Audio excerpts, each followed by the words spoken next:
শুধু বিদ্বান, বুদ্ধিমান ও ধনী ভক্তদের প্রতি মায়ের স্নেহের দৃষ্টান্ত দিলে কেহ কেহ হয়তো ভাবিবেন, উহা এমন কিছু অসাধারণ ব্যাপার নয়।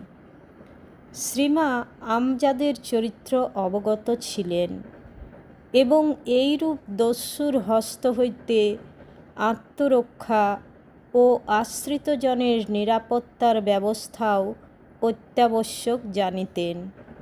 অথচ সে ব্যবস্থার জন্য তিনি লোকবল বা অস্ত্রবল ইত্যাদির উপর নির্ভর করিয়াছিলেন একমাত্র অসীম স্নেহের উপর। আমরা দেখিয়াছি সে স্নেহ দস্যুর হৃদয় জয় করিয়াছিল।